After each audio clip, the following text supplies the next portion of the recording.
대출도 이제 이 만기 그 상한이 있어가지고 배상 안 됩니다. 모든 자격증 다 똑같을 거예요.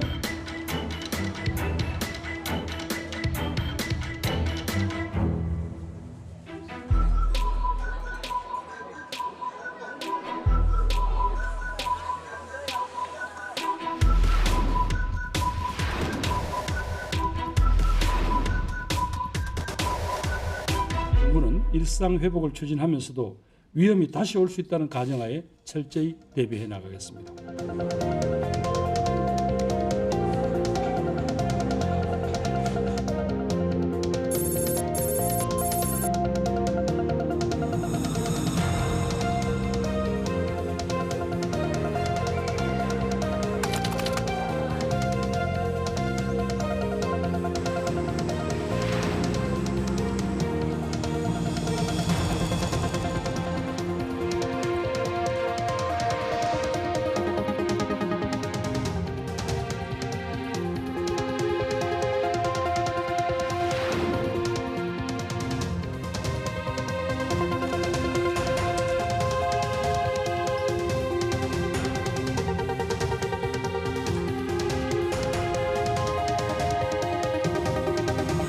약 20만 명 또는 그 이상 확진자가 발생하고 위중증 및 사망자는 각각 최대 1,000명에서 1,450명, 90에서 140명이 발생할 것으로 전망됩니다.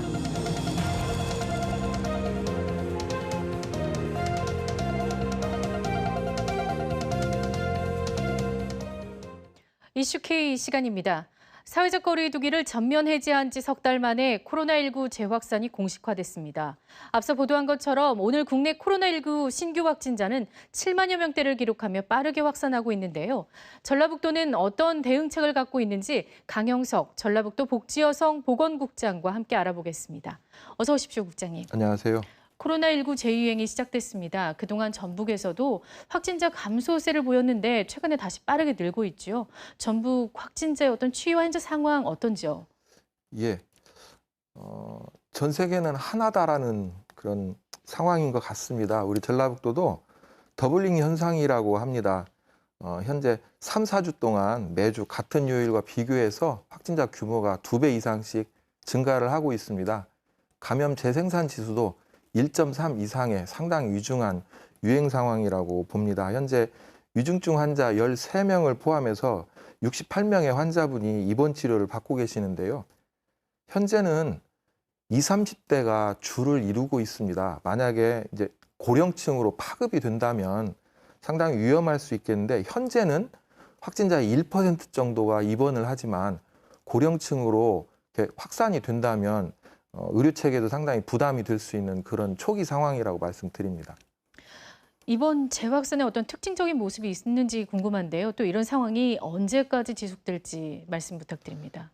예, 사실 바이러스 자체가 면역을 회피하는 능력, 전파력이 높아졌다는 그런 게 가장 중요한 요인이 되겠습니다. 그리고 우리가 대응을 할 때 대응 방역 수칙의 완화를 선택을 했습니다. 그리고 백신 접종 또는 감염 후에 얻어지는 면역의 지속 기간으로 해서 약화가 된 부분들도 있겠고요. 또 여름철 실내 활동이 늘어나고 냉방기 가동 때문에 또 환기가 부적절한 내용들, 그리고 휴가철 이동 및 만남이 문제가 됩니다. 그리고 우리나라가 다른 어떤 나라들에 비해서 고밀도 실내 환경들이 많습니다. 학교나 또 직장 등이 그런 이제 다양한 복합적인 작용의 결과라고 볼 수 있겠습니다. 이제 유행 상황이 달라졌으니 전라북도 방역 체계도 달라져야겠죠. 어떻게 대처하실 계획이십니까? 예, 사실 지금껏 검증된 이제 대응 방법들을 강화하는 내용이 되겠는데요. 우선 확진자를 빨리 찾아내는 게 중요합니다. 그래서 검사 체계를 확충을 해야 됩니다. 그리고 예방 백신 접종의 대상을 좀 확대를 하겠고요.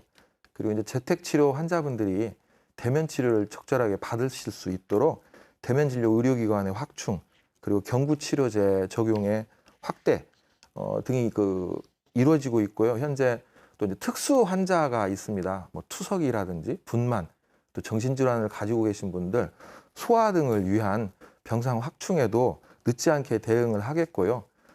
감염 취약 시설까지 그 확산이 이어지게 되면은 의료 체계에 굉장히 부담이 되기 때문에 그런 곳에 그 감염 관리를 적절하게 대응하고 있는 상황입니다. 네, 뭐 거듭 말씀해 주시고는 계시지만 코로나19 제2유행이 되면서 사회적 거리두기 같은 이 방역 규제가 어떻게 달라질 것인가 아마 일반인들은 이게 가장 큰 관심일 것 같은데요. 현재 정부가 사회적 거리두기에 대한 언급은 없었습니다. 어떻게 달라질 거라고 전망하시는지요? 예, 사실 우리가 이전에는 강력한 사회적 거리두기로 대응을 했습니다. 하지만 그렇게 되면은 이제 민생에 굉장히 어려움이 있기 때문에 우리가 공존을 선택을 했습니다. 앞으로도 특별하게 이전과 같은 뭐 일률적인 사회적 거리두기는 가능하지 않다고 보고요. 다만 공론화 과정을 통해서 또 선택적, 탄력적인 내용의 사회적 거리두기는 있을 수가 있겠습니다.